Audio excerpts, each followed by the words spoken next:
Welcome back to the COVID Chronicles. We're now on to the policy briefing number 2, and our thanks to everyone that's helped us put this together and to the many people that have not only listened in and watched this YouTube video, but to the thousands of people now who have shared it with others.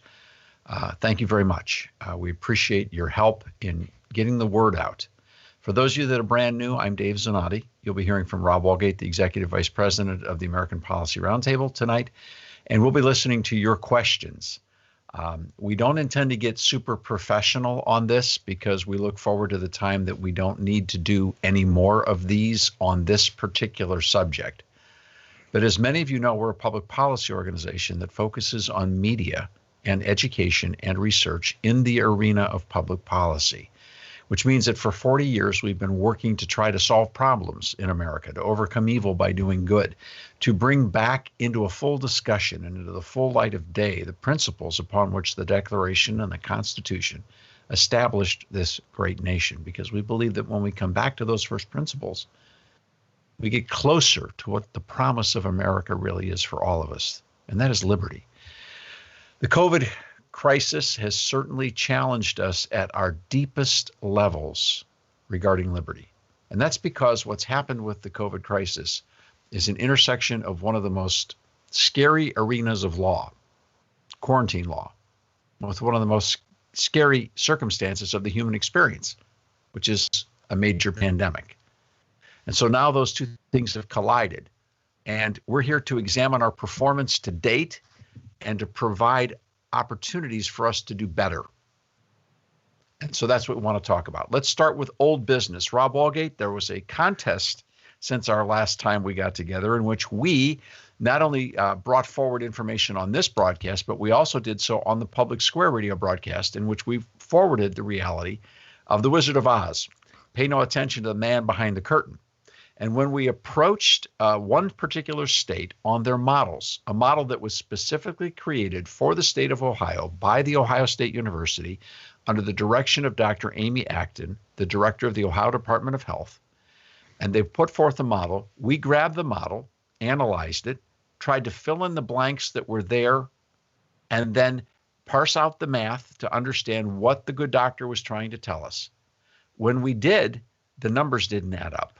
And so we went back to the Department of Health and said, would you please officially show us the math?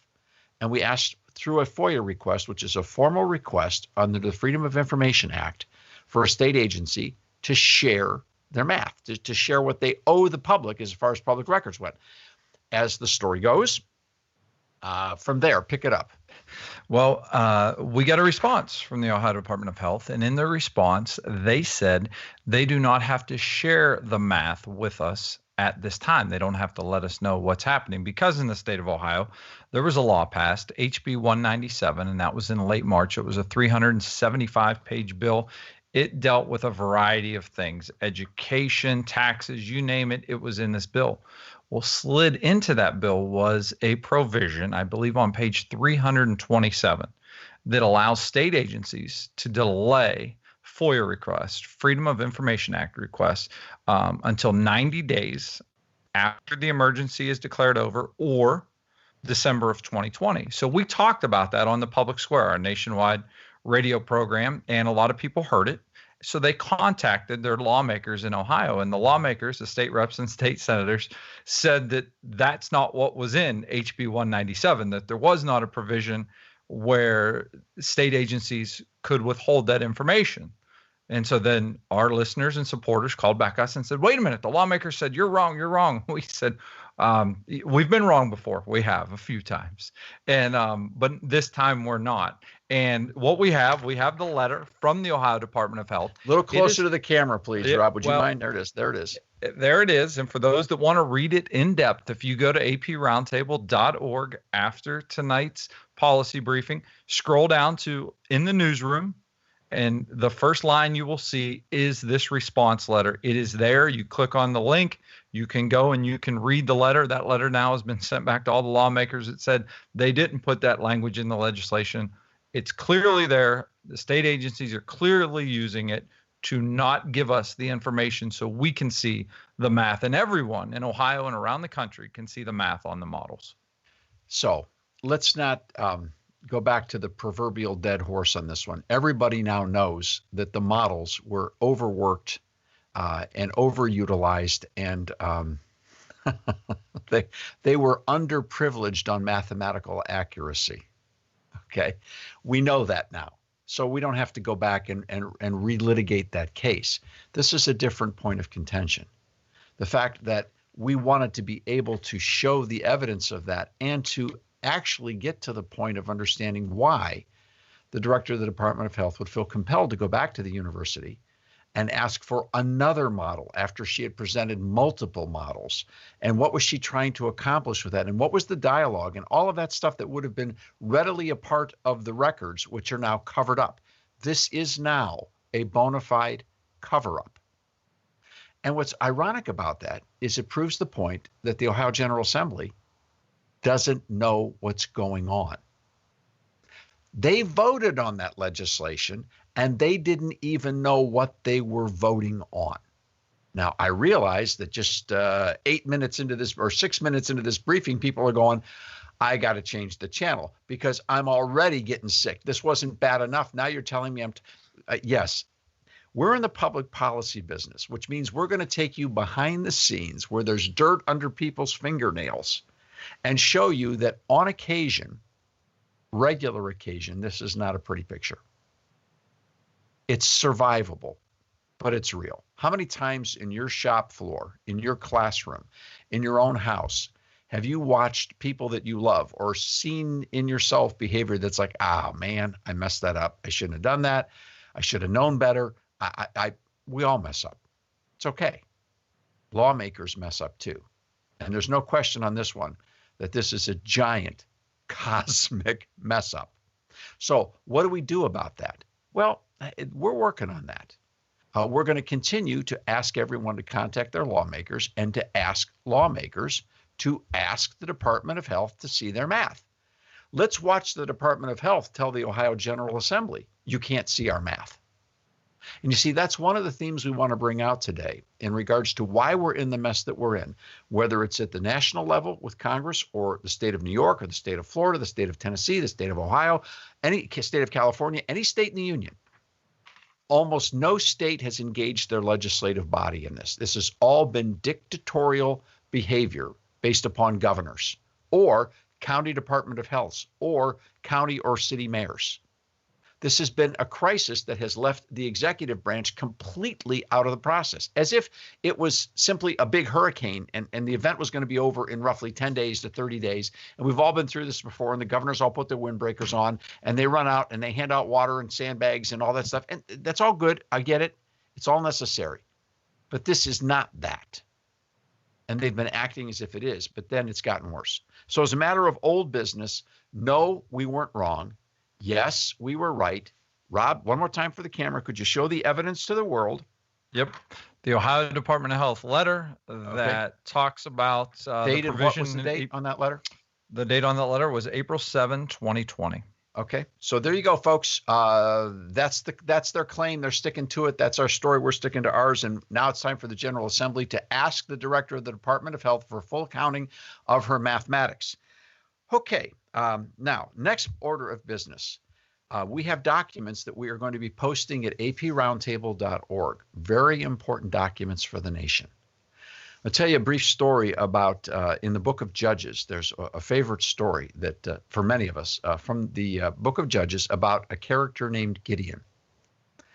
This guy was not looking for a fight. Right? He was living in a besieged land, and it wasn't his goal to pick a fight with the big guys. But one day he got caught up in a situation, and he ended up getting into a fight with the powers that be. The long and short of the story of Gideon is it tells us how God took a very unlikely suspect that no one saw coming and, in fact, helped that person challenge the powers that be that had really bad ideas for the nation of Israel. And that by Gideon's faithful following of the Lord, he discovered that God can deliver by many or by few. And in Gideon's case, a small army of 300 people defeated the oppressors of the nation of Israel. It's a great story. It's in Judges chapter 6. I'd encourage you to read it. Gideons are beginning to rise up all over the country now. People are saying, wait a second, I didn't get an invitation to this. I'm not happy about it, but I'm going to do my part because this is my home, my family, my life, and this is my country. And what's going on here isn't right. The theme of all of this is that you can't do the right thing the wrong way. It doesn't work. And when you're in a constitutional republic, you can't act like a bunch of dictators. And this has impacted the realm of religious liberty as much, if not more, than any other realm. And churches have been greatly struggling with how to do this. We've talked on the Public Square radio broadcast about how the presumption of the government hasn't been fair, which is that, well, they'll all go online. No big deal. I mean, that's wrong for a million reasons. Okay, go ahead, Rob. Well, when you say that, we had a county prosecutor in this country talk about if he was a governor, he would put the National Guard at the church door and tell people that they weren't permitted to go in. So, I mean, they're taking it to extremes. Look, I witnessed with my own eyes in the most conservative county in the Mid-South of the United States, in Williamson County in Leapers Fork, Tennessee. This weekend, I saw a little country church with 6 cars in the parking lot and 2 sheriff departments vehicles there watching and patrolling.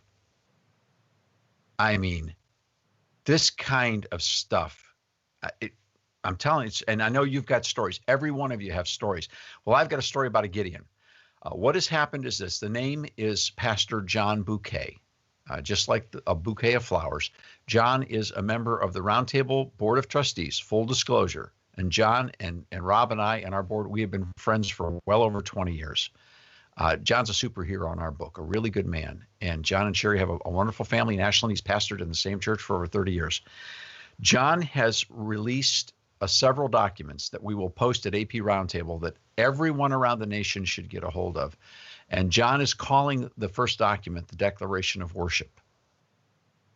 On May the 3rd, John Bouquet will open the church that he pastors, Bethel Baptist. And in cooperation with over 50 churches in his county in the middle of Ohio, they have sent a notice to the governor saying that they are all making their declaration of worship. They are going to be back in church in good order with safe social distancing and protocols that are established on May the 3rd, and they're not asking for permission. They're doing it. That's a Gideon-like move, and we applaud John Bouquet for the record. Now, we know tonight that members of the government that disagree with what we're doing are monitoring this broadcast. They will see this broadcast. We know that to be true. This does not have to be an adversarial reality. We're all living under the same Constitution. But we have a difference of opinion in regards to the law. And the governors of our states have shut us out of a fair and common debate and shut us out of due process. That is the law. And they have sworn an oath on office to conduct themselves to uphold and defend the Constitution of their state and of the United States. This is a constitutional debate. This isn't politics. And this isn't petty religious arguments. This is about civil liberty. And Pastor Bouquet has declared a declaration of worship. You can get the documents at aproundtable.org, including the protocols. Now, they established a set of protocols. They went through their board, through their deacons, and they established protocols. They notified all the members of the church, and they're very honest. And the church letter is also there, saying to their members, look, you don't have to come to church. Coming to church here has always been risky. You never know what somebody's going to say from this pulpit, and we're not here to make you comfortable, but we certainly want to be safe at every level. But nothing in life is going to be 100% safe. And when this virus is gone, there'll be another virus.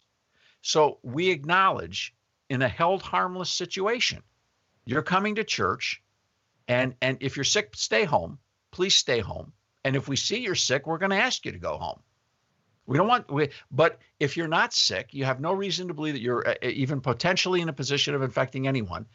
We're here, and you come, and we'll keep everybody distance, and we'll be very careful. And if you're not comfortable with that and you're well, you don't have to come. Nobody has to be here, but we are going to worship because that's what we do. And we're willing to accept that risk. Now, this is the kind of growing maturity that has to emerge in our country.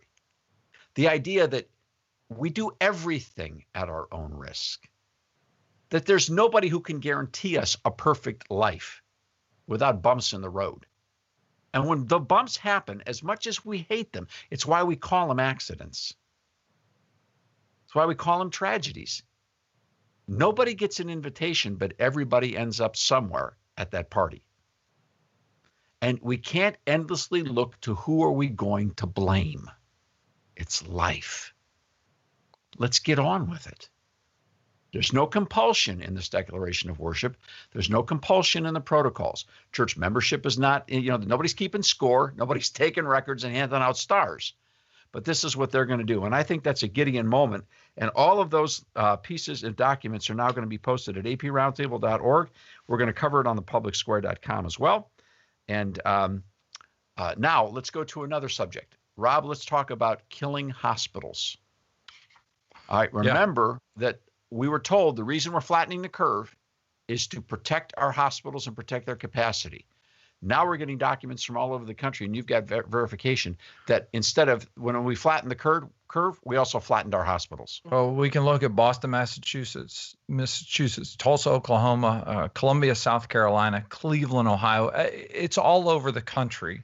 We are seeing both a reduction in pay for employees and also more furloughed workers inside hospitals. The original intent in many of the states was talking about flatten the curve for the sole reason of the fact of not wanting those hospitals to be overwhelmed. And this isn't to make light of the fact we know there are nurses and doctors on the front lines every day battling this virus, and we appreciate each and every one of them.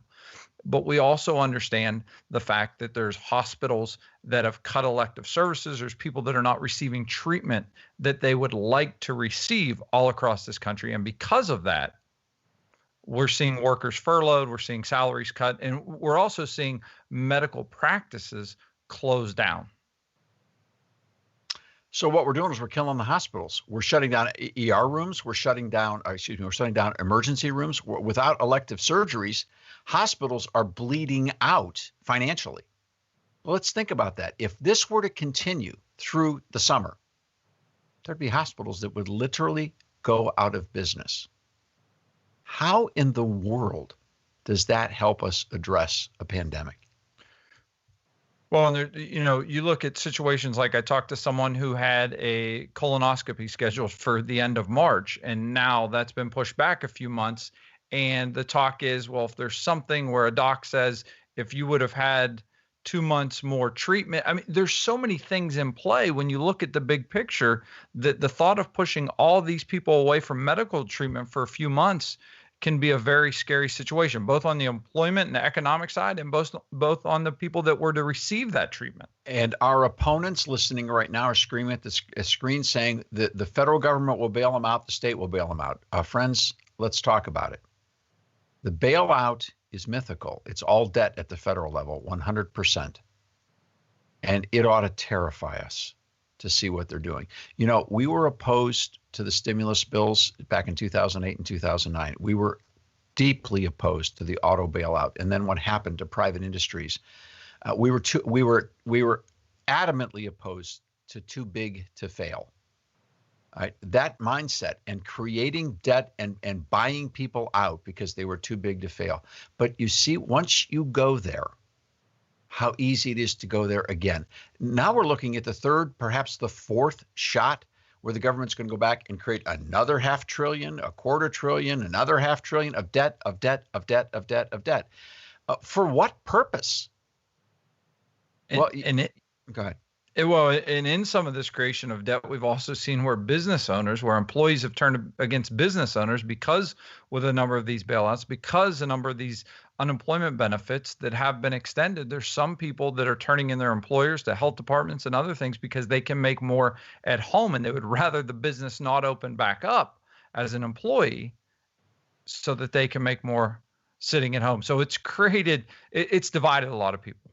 It sure has. So the hospital plan has been an abundant and abysmal failure. Credit, though, where credit is due, especially for folks listening from New York. I'm not a fan of Donald Trump style. I'm not a fan of Governor Cuomo style. Neither President Trump style nor Governor Cuomo's style are things that I find exceptionally attractive. Okay, that's a matter of personal taste. But when it comes to making sure that PPE and ventilators and hospital beds were available in the most urgent hotspots in the country, those men have done a good job. There is no one that we're aware of that is needing medical treatment in New York or anywhere in this country right now where they've been denied a bed, denied the necessary resources that they need. The problem is the overkill. By shutting down all the other hospital facilities, now bleeding out hospitals, they went too far. There are always unintended consequences when we do litigation and we do legislation, excuse me. There's always unintended consequences because as good as you work on the laws, you work so hard on the words and you play them out in real life and they need to be tailored and they need to be amended and fixed because it's really hard to score 100% on the test of writing a law. You know, they don't teach you how to write law in law school. They don't. It's an applied art. And you have to do it to figure it out and fail at it. It's hard work and it takes a long time. And it takes more than just knowing what the law says.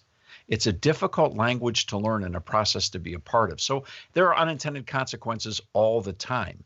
So the idea of, okay, we're just going to end all elective surgeries because we've got an emergency. Well, then what's the other side of that? Which points us now to where we want to go with this, which is to the legislative redress. Because what are we going to do? Now, the rest of this time together is probably going to be a place where you're going to be tempted to turn off and go somewhere else. Because what I'm going to tell you, you're not going to like. And so this is not a sales call. And we're not going to be passing a plate for contributions. Because you're not going to like this. And I don't like it either.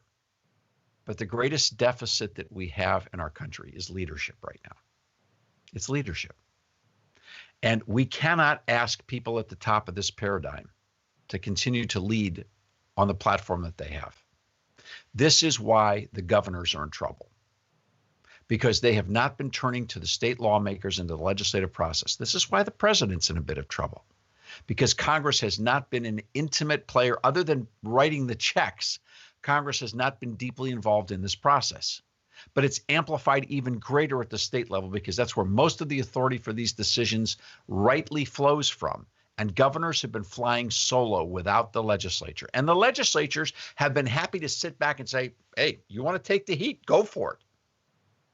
I can't argue with governors stepping up because no one else will, but they should have exercised their constitutional responsibility and said, guess what? We got a crisis and I'm ready to move, but we have to move on this together. So I'm going to sit right here in the state capitol, right here in this seat, right next to the speakers or the president of the Senate's chair. And I'm going to wait for you to show up because we've got to do this together.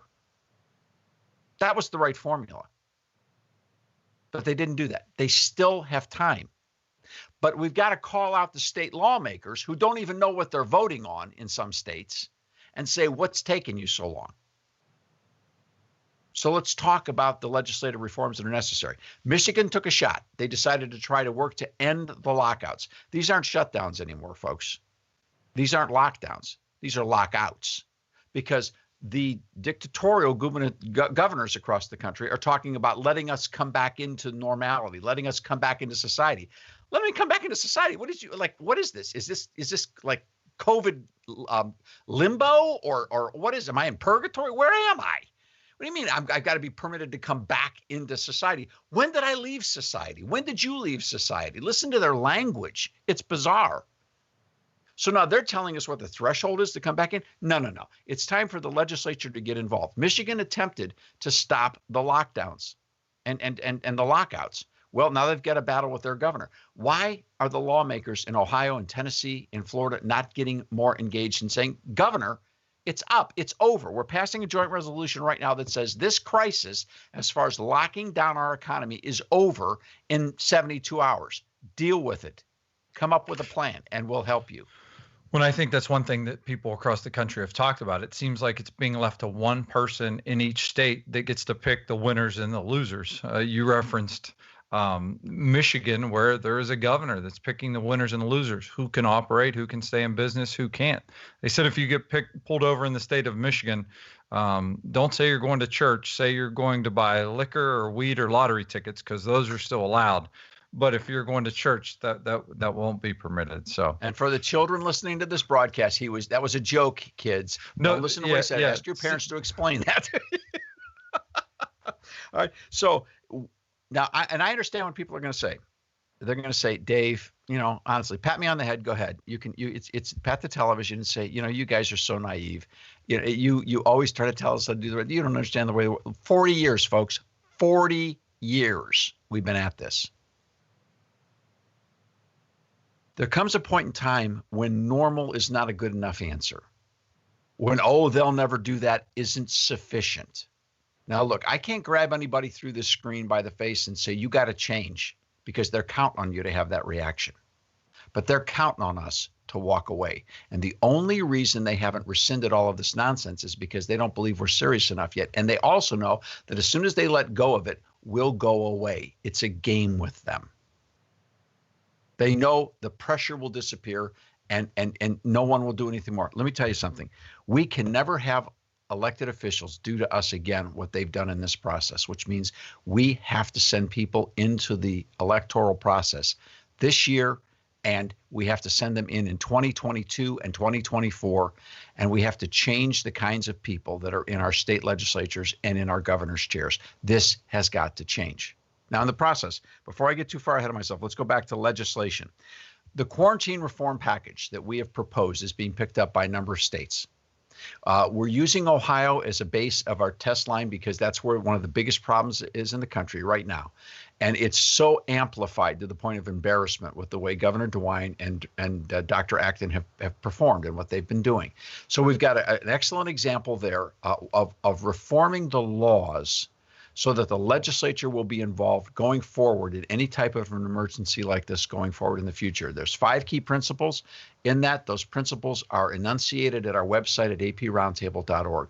As a matter of progress, I want you to know we now have sponsors and co-sponsors stepping up, and we have an initial draft of that language. So you go behind the curtain. Behind the curtain, we've got language. We've got the principles matched up with the code in the state of Ohio. We've got a shell of a law put together that is now being debated among lawmakers. And there are at least 4 people that have stood up and said, I'll take the shot. I want that bill. I'll stand for that bill. And that's a start.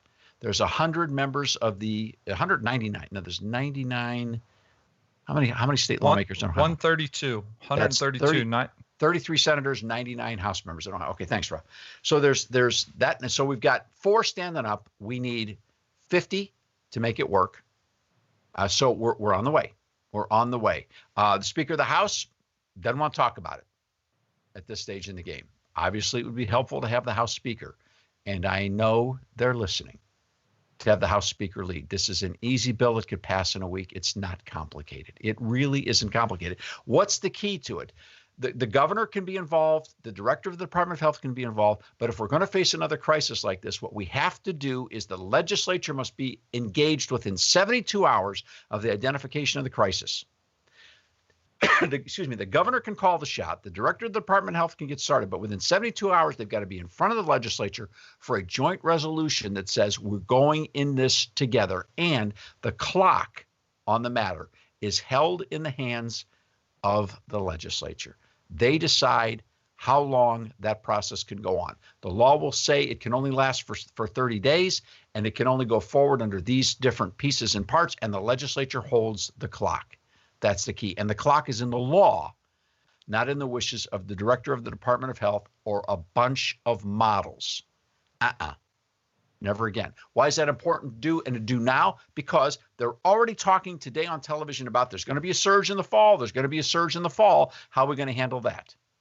We need that law, and that law needs to be a conversation in regards to our upcoming elections. So we're well underway. Other states that are watching right now, please grab those principles, get a hold of your state lawmakers, and then get a hold of us because we'll help in the states that we can. And so please, let's get a dialogue going. Rob, you'll take those calls, right? Yes. Email us, call us, let us know. We're happy to help. And it's something that's needed in all 50 states. Litigation. There are currently lawsuits happening around the country.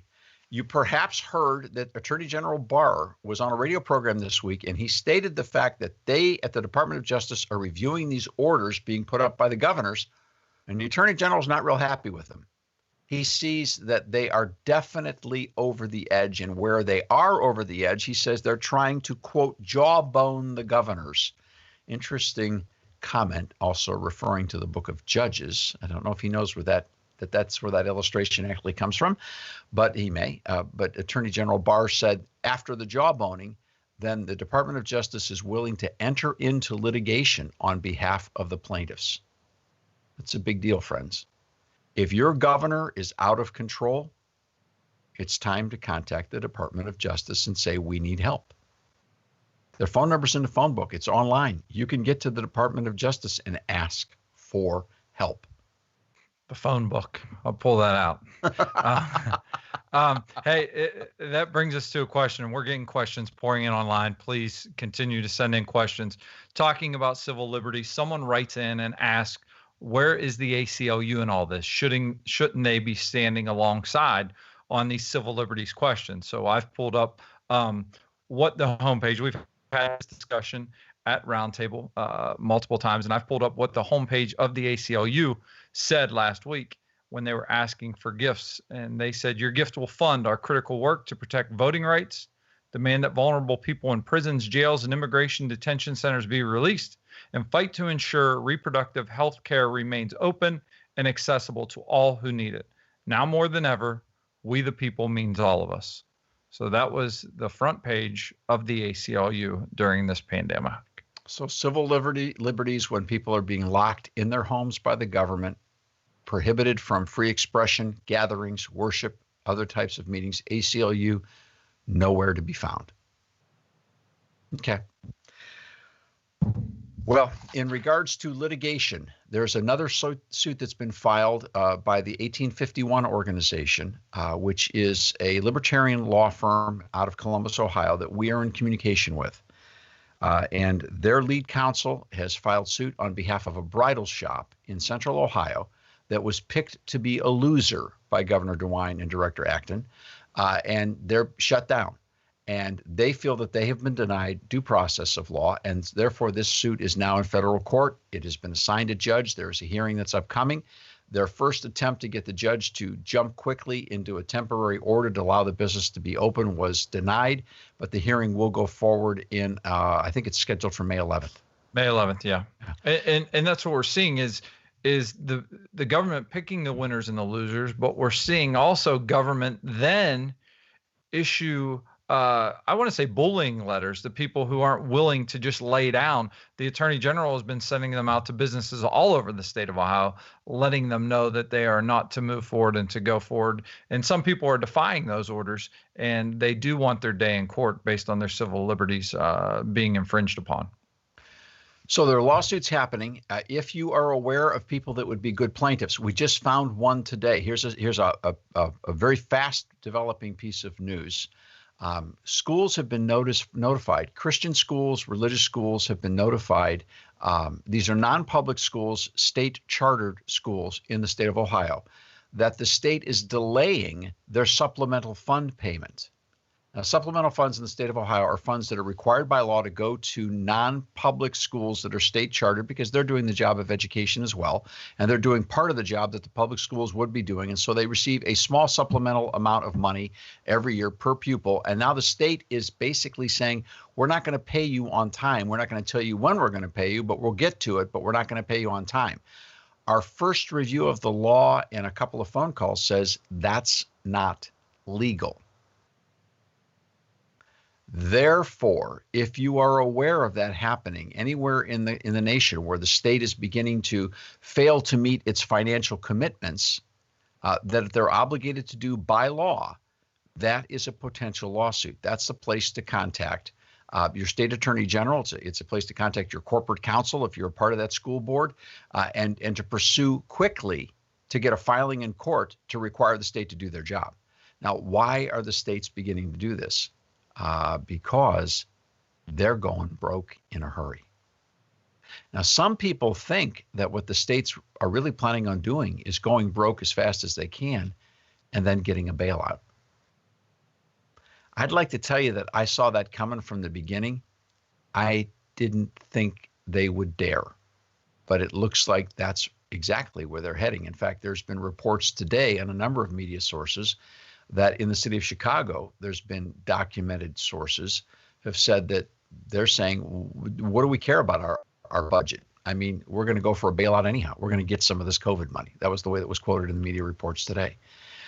That's just that. So I know once again you're flipping out saying I don't want to hear anymore. Okay, so this is the place where that's the negative. On the other side, we can begin to press on litigation to force the state to do their duty. Because what has got to happen clearly is with enough pressure from enough directions, from legislation, from litigation, and then the electoral side of this, the politicians have to know they can't continue to run a dictatorship inside a constitutional republic. They can't get away with it. They're just being caught on too many sides. They're hemmed in by reality. You all remember Cervantes' great work, Don Quixote. And if you've ever seen it as a stage play, ultimately the man that tilted at windmills and saw the woman Esperanza. Alan, you probably know that, but as his Dulcinea. Ultimately, in the stage play, enough mirrors went up.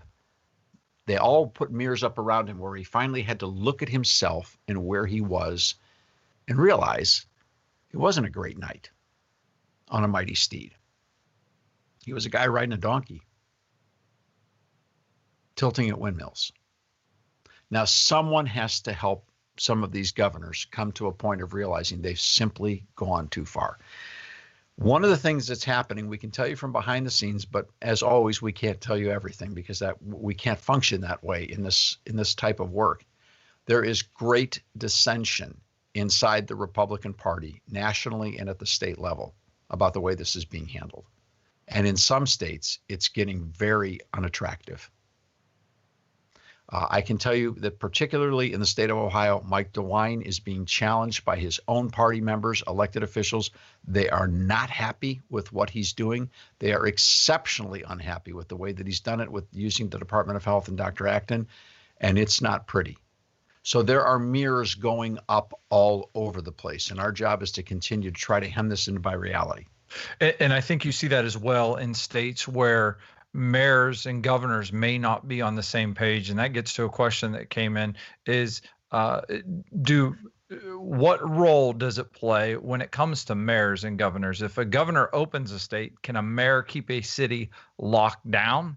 Can the mayor then deem what's essential and non-essential? And in one instance, talking about all residents 65 or older must stay home. Is that mandated? Is that constitutional if mandated? And can it be enforced? And would that be age discrimination? First off, as a point of law, the only laws that mayors and county officials can work on are quarantine laws that are already on the books. And in the past, those laws have dealt specifically with a specific disease or a specific set of circumstances in an individual who is sick or an individual who is a specific threat to the community. So the construction and the precedent of prior behavior regarding quarantine laws does not fit well into a general lockdown or lockout.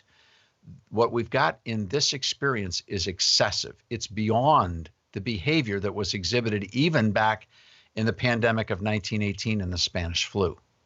So this is excessive behavior. So the likelihood that the courts will defend this kind of behavior isn't guaranteed at all, even though county departments of health may think they have the authority. The courts may prove otherwise. But what's important to remember is this.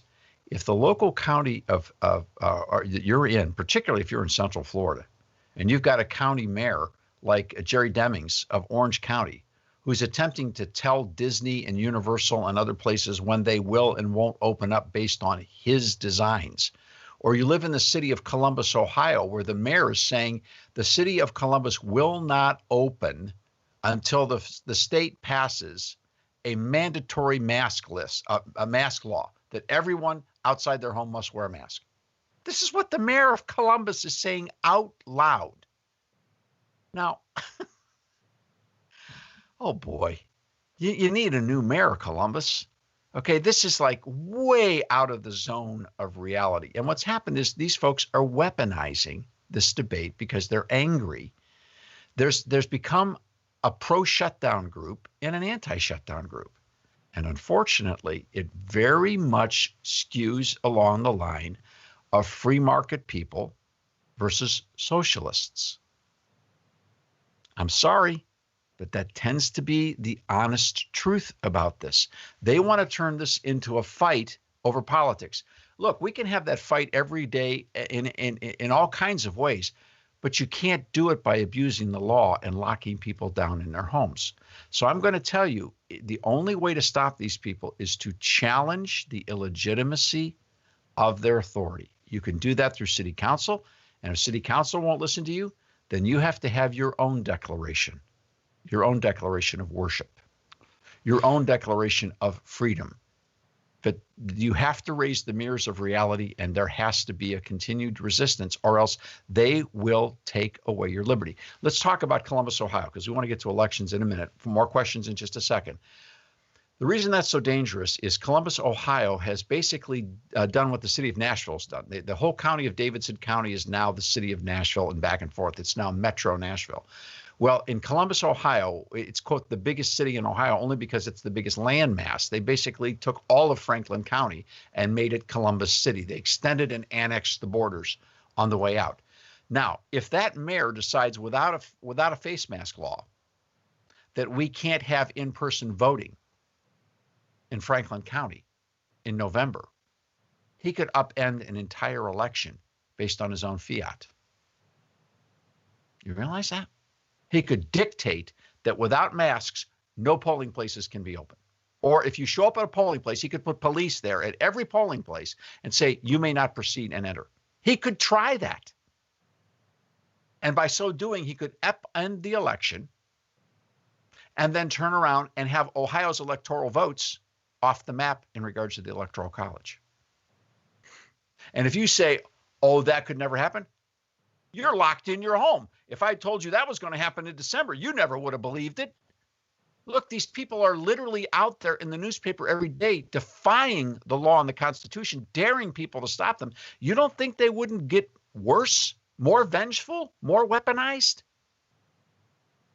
Well, speaking of that, we have questions pouring in from New York and from Illinois regarding the one-size-fits-all approach that governors have taken, especially in those states. When you have New York City, you have Chicago, but they're doing the one-size-fits-all approach, and you have a majority of the state speaking from a land perspective that is not near the major cities, that isn't dealing with the COVID issue. So why would, if you were a governor, why would you implement the one-size-fits-all approach? In New York, I can understand the panic and the demand and the size of that problem would get all the focus. But New York's a very big state, and it's much bigger than New York City. The people of New York City, the state of New York, they're getting ripped off. They're getting ripped off by the conduct of their governor. I've complimented him before on that he's working hard and he's trying hard. And there's no one in New York City that's been denied necessary medical care, a hospital bed, a ventilator, and help in this crisis. Now, there are a lot of people that are being denied necessary care because of the fact that elective surgeries are done. But look, New York is the unique hotspot, and they're working as hard as they can work. And I think that a lot of judgment there needs to be reserved in regards to the city. But this goes back to the contention of, can you walk and chew gum at the same time? Can you do two or three things at the same time? And that's where the legislature has to step in. And the legislature is bigger than New York City. And so we've got to get state lawmakers moving forward, and we've got to move through litigation. It's a great place for people outside of the city of Chicago, outside the city of New York, to begin to get together, put groups together and say, where can we process litigation? Yeah, it's going to cost you some money. It's going to cost you some time. But best thing is take the shot. Do what you can do to put more pressure and raise more mirrors of reality up against this delusion, because it cannot be up. It will eventually collapse under its own weight. But the question is, if you collapse it faster, less people get hurt. Well, we also see in New York City, Mayor de Blasio was one of the first ones that asked neighbors to start turning on neighbors. They set up a tip line where people could text in, turn someone in who wasn't social distance or following the rules. That line has been flooded by memes and inappropriate pictures. It apparently is not, New Yorkers don't want to turn in their neighbors as often as he thought they would for not practicing social distancing guidelines or adhering to the rules. And remember, New York City as well, one thing's talked about, public transportation, subways, that is one of the main reasons that it spread so quickly there. When you look at all the numbers, when you look at the deaths that have happened, well over 50% of the deaths in the United States are from that New York City metropolitan area. Well, and let's talk about why the people of New York are having such difficulty. Mayor Cuomo today talked about, when challenged about the nature of the disease, he said, this disease is death. This virus is death. Now, remember back in COVID Chronicles, maybe on the radio, on the public square, maybe episode 6, and certainly in our last policy briefing, we spoke about the Johns Hopkins University video that's still up online on YouTube, where their chief virologist defines this disease as a mild disease with mild symptoms for most people in most instances, most of the time. He says it 4 times in 4 minutes. Now, New York has had an excessively high death rate because of the concentration of the virus, and the people in New York got hit. As the president has said, they got hit hard, and it's going to be more difficult. That's the city. The state is not experiencing the same set of circumstances. So to treat the entire state as the crisis point, that's just not fair. That's not good government. That's not fair representation. And that's where the legislature should be stepping up, standing in and saying, we will not let this continue, and where litigation has to go forward. It's not fair. It's not right. But folks, if we don't fight for it, we're not going to win, because the media, working with the Don Quixote governors of the world, are basically winning the day and continuing to scare the living daylights out of people. Another question, Rob. Another question. This one deals with news. And because of this virus, every commercial, news story, and press conference seems more of a manipulation of our emotions to change the narrative to their agenda. So how do you navigate these seemingly manipulating forces? I just feel there's complete capitalization of this bad situation. As the saying goes, never let a crisis go to waste. Yeah, shut off the news conferences. Shut them off. On our team, we have to assign somebody every day to rotate, because if you watch 2 or 3 days in a row, you'll go nuts. It's the same thing over and over again. They haven't changed. The doctrine hasn't changed. You need to get to the overcoming side on doing something good as opposed to fight. So instead of watching the news conference, figure out how to pray for your Congress, pray for your lawmakers, write your lawmakers, call them, call their district offices, ask them what they're doing, spend time doing something positive. But you don't have to. Look, this story is set. We know where this is going from here. Now, it's going to be impossible not to check in on this every day. But one of the most positive things you can do is to share this information, to share these radio programs with other people, and to check up on people and talk to people and ask them, how are you doing? Can I help you? Have you called your state lawmaker? Have you prayed today? We've got to get into human networking that overcomes the networks and then produces the kind of action. That's why I said earlier, you're not going to like this stuff, because every answer to this requires work and sacrifice. There is no way I can tell you, push these 3 buttons and this is fixed, or call this guy, he's got it for us, or this person stepped up and they've got a big enough budget and they've got a big enough influence, they'll fix this. No, man, this is tough. This is the sort of stuff that nations are founded upon. It's self-sacrifice in public service. It's hard, and it is hard work. And we're now in for hard work. Now, it hasn't been that we haven't been working hard for the last 40 years. Look, I'm sorry to say this, but we've been a very distracted people. We've had the luxury of prosperity. And that's because our system rewards hard work and sacrifice. I love profits. I love free markets. I love the goodness of America. But come on, I mean, we're the biggest games players in the world. I celebrate that. My wife loves the fact that America plays games better than anybody else and creates the greatest entertainment. Well, you should. You're the freest people. You should love life. This is great. But when we become so distracted that we disregard what's going on with our political processes, and we don't teach people the basic fundamentals of how the laws are supposed to work and what your true rights are and your responsibilities, and we kind of just mail it into the party when it comes to the government, come on. We just mail it in and let them take care of us. Then you hit a crisis and you realize, holy smokes, some of those people, not so good. We got to get better people, and that's up to us. If you're on this program, you're a candidate for office, in my opinion. Prove you shouldn't run. Okay? You should be in the pool.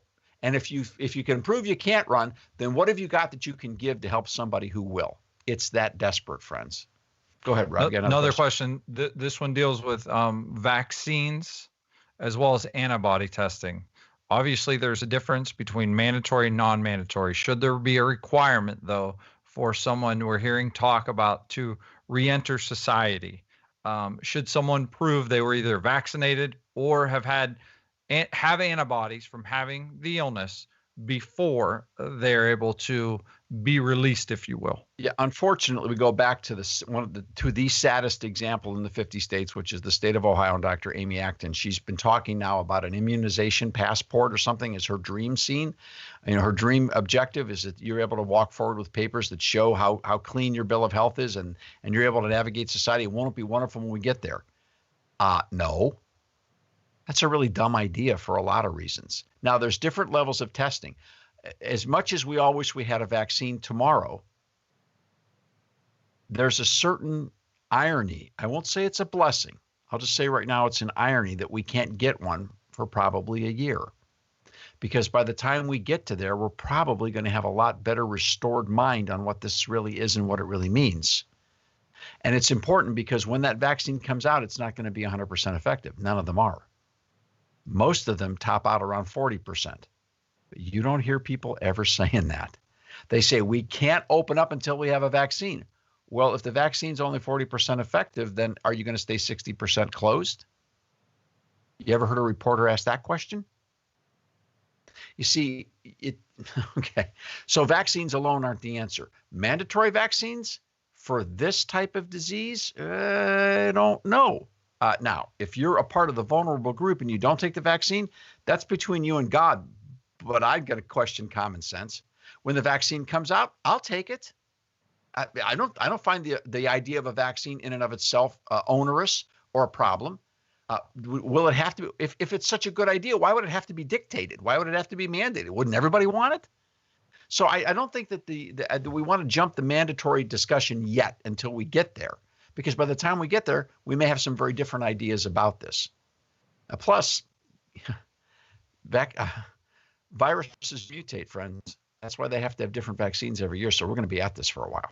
Okay, it was mandatory vaccines. And what was the other thing, Rob? In that Talking question? about antibodies testing. Someone talked about getting an antibodies test, but they don't want it to be, they don't want those records shared with the government. They want to know personally if they have the antibodies, but they're not comfortable with it being on their phone or being anywhere else so that everyone knows about it. Yeah, the antibodies testing, of course, is a good idea. And where those studies are being done now in California and New York, what they're finding is what we have suspected all along. A large percentage, much larger than anybody was willing to say before, has already been exposed to this virus, has already processed this virus, and already has the antibodies. We're already on the way to herd immunity. You're not going to hear that at these news conferences. But it's true. The studies are showing us this. There's a lot of people who got sick in December and January and February said, boy, that was weird. I wonder what it was. And now they're finding out. Oh, that's what it was. Yes, this is true. The studies are there. The real blood test studies are there to show this. This herd immunity is attainable. It's already happening. And that's very important because every person that has the antibodies is a block to the virus proceeding to someone that doesn't and would be even more vulnerable. And honest doctors will tell you that if you think you're going to live this life and escape never touching this virus for the next several years, unless you're completely isolated, chances are your body's going to come across it because you can't stop a virus. That's when all these politicians say, we're in this together, we will defeat this virus. No, you won't. You don't defeat a virus. It defeats itself. You don't have the power. You can't even see the thing. Come on. Get real. There's things you can do, and there's things you can't do. Go ahead, Rob. Another question. Masks. Can employers or the government mandate the wearing of masks? And can businesses mandate you wearing a mask to enter their property? They probably can until someone effectively litigates that. I don't think they should, but that's going to be a decision that each employer is going to make. It makes me uncomfortable at how quickly employers wanting to open up are saying to the government, please, oh, please let us open up. And here's what we'll do if you do. And we'll follow this and we'll follow that. Just like the states that are saying right now, well, we can't open up until we've had 14 continual days of cases that are going down and deaths that are going down. Whoa, wait a minute.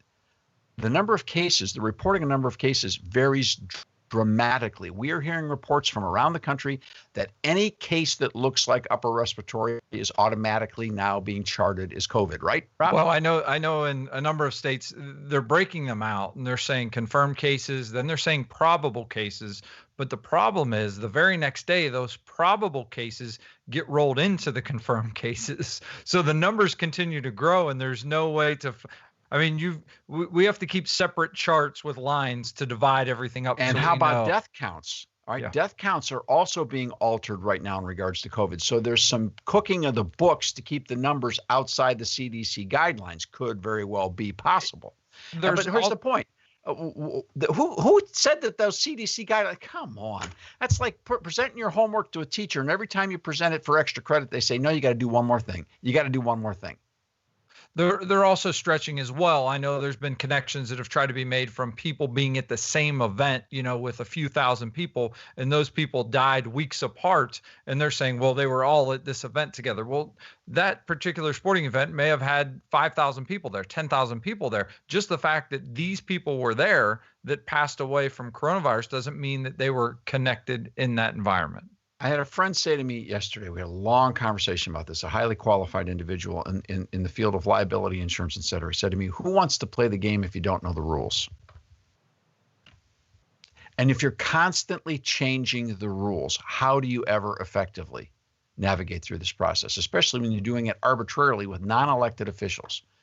Now, we've got a COVID Chronicles program coming up on the public square, one that I like a lot when we ask, what is this? In regards to the resistance. What is the resistance on the street? What does it mean? Why is it there? And what is the blowback, if you will, from the administrative state? What is that and what does that mean? Why is it that journalists and talk radio people around the country are being attacked, who are challenging the numbers and challenging the administrative state? Why are journalists coming back after fellow journalists and reporters and media people in the midst of this war? Why did this become a political fight? And so we talk about that specifically. And part of it is because of worldview. I'll give you a clue, not a little spoiler alert. It's because of worldview. There are people in this world that only want science to be their ultimate authority, their God, if you will. There are other people who believe there is a God. There are people in this world who are collectivists. All right, if you read Barack Obama's second inaugural address, it is a clear collectivist document. And the thing about a collectivist, or maybe you would call them a socialist, is that they look at the current situation and they say, okay, this is how much we've got. And so our job as the administrative state is to divide it up among the people. And that's the way it's got to be. We're the elites. We divide up what's there. You get your piece, you get your part, get over it, and get on with life. But a person that believes in free markets and in individual liberty says, wait a minute, this is what we've got. How could we get more? I don't want you telling me how to divide up what we've got. I want to figure out how can we use our creative energy to get more and to expand more, because how do we know what our top potential is? There's a difference in mindset based on worldview. And this is a part of the collision that we're experiencing. The people that want to be governed in an administrative state where they kind of phone it in and do what they're told. And people are saying, I'm sorry, I like liberty. I like risk. I know that risk brings reward. Yes, it also brings tragedy, but it brings reward as well. And I want to be the one who decides. This is the fight of the worldview. Now, there was a time in our country when we had a consensus where we believed that there was a higher power, an almighty God, a creator who gave us our rights, and those rights were untouchable. That's called the Declaration of Independence. If we took a test on who really wants to believe and be a part of and be living in a system built upon the Declaration of Independence, I think this crisis shows we wouldn't do so good on that test. That's the problem, and that's the case we have to make, the case for liberty. So that's what we're fighting to do here, and that's a long-haul battle, and that means we've got to be involved in the legislative side, we've got to be involved in the court sides and the litigation, and we've got to be involved in the elections. And that means some of us have to decide we're going to be willing to serve and support those who serve like we never have before, regardless of party. What we need is constitutional thinkers in public office. Go ahead, Rob. Question on drones. The use of drones by law enforcement to enforce social distancing, or put better, the questioner asks, to spy on American citizens. This is the place where the video pauses and they see one of the hosts biting their tongue very, very hard. I know what some of you. Yeah, go ahead, And they Rob. see the producer, but we can see the producer behind the scenes going like, answer that question. No, Yes, no, go, right. go, go. Um, that is that whole concept is terrifying and laughable at the same time. It's absurd that we're in that position. Any elected official that's participated in that kind of process, in my opinion, is highly suspect in regards to their commitment to the Constitution. And if you've got an elected official that's doing that kind of stuff, I urge you to run for office or find somebody who will replace them, because that is a serious and egregious and dangerous breach of civil liberty Well, I know, and privacy. we're talking about law enforcement, and I got all these notes here, and I'm looking around. It was the Houston Police Officers Union that issued a statement. Houston is encouraging, the Police Officers Union encouraging people to wear masks, but a judge ruled that people had to wear masks or they would be fined. And the Police Officers Union came out and said, we're not enforcing that. You can't ask us to enforce that. It doesn't make any sense. We're encouraging people to do it. We want them to do it, but they said we got better things to do, and we're not getting involved in that. Look, there's a strong history of tradition in Western culture that is against wearing masks. It's deep. It's deep in our culture and in our psyche and in our philosophy and even in some of our theology. St. Paul writes in Romans 12:9 that love must be without hypocrisy. And the word that he uses is love must be unmasked. That's the word. Because in the old Greek theater, they would put up wooden masks that had little megaphones at the mouthpiece, and they would speak through the mouthpiece in the mask. And Paul was saying that's not what love looks like. So there's a deep tradition in our culture about being unmasked. So the idea of using a mask, obviously in surgical situations and in hospitals, completely understandable. But if people are not comfortable being forced to wear a mask and they exhibit no threat, forcing them to wear a mask is a question of civil liberty. And it doesn't matter how many cases have to be filed eventually. The courts are going to say you can't force people to do that. Plus, what's your famous line now, Rob? This is a line you should get copyright on. No. A lot of states are encouraging people to wear cloth masks, to make their own, to go out in them. And I have a buddy that's a doc that says if you make your own cloth mask, if you're using a cloth mask, he said a lot of times that's like standing behind a chain link fence in a gunfight. It's not going to do you good based on the way you touch it, the way you handle it, the things that are going on, and the materials that are used to keep, especially when it comes to COVID-19 and the minuscule particle that it takes to get someone ill. And there's the lunch meat story that you tell. You got to tell that one too. No, I went.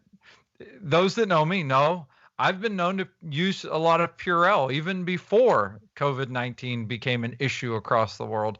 And I went to the store to get some smoked turkey to make sandwiches, and the lady washed her hands for like 40 seconds. I was super appreciative before she put her gloves on. Then she gets ready, gets done, and then she has this cloth mask, and she's like, she touched it about 37 and a half times. And I just looked at it and I'm like, I think you just defeated the purpose of washing your hands for 40 seconds and putting gloves on if we're always going to be fumbling with the mask. And that's what does. I know they've talked about it with school kids. I mean, can you imagine second and third graders wearing masks and having the job to make sure that those stay clean? Well, we have one more question. We do have protests across the country. Are protests making a difference, and do you encourage people to be involved in them?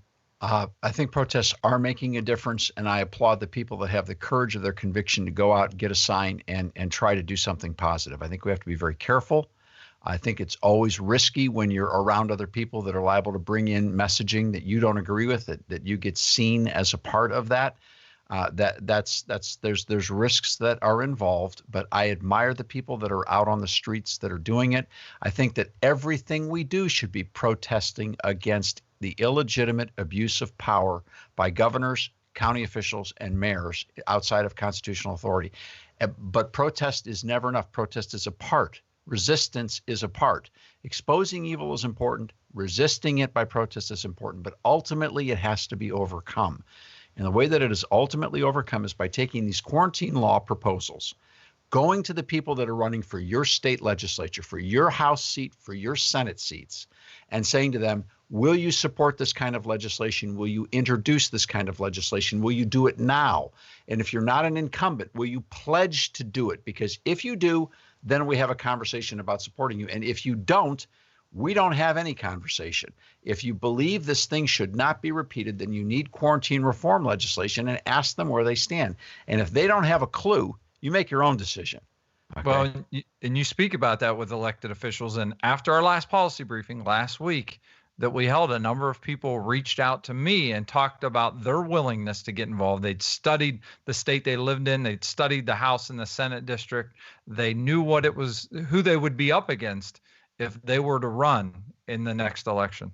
You know, I'll tell a story, Rob. We had a hat designed that we thought would be really cool. We had a May 1st strategy that, let's just, because we could see this coming. We could see, look, we've been in this business long enough. We ought to be able to see a little something coming. We could see this coming. So we had a hat, a white hat with red letters, not a red hat with white letters. We had a white hat with red letters that said, "Let America work again." And we thought, now that's clever.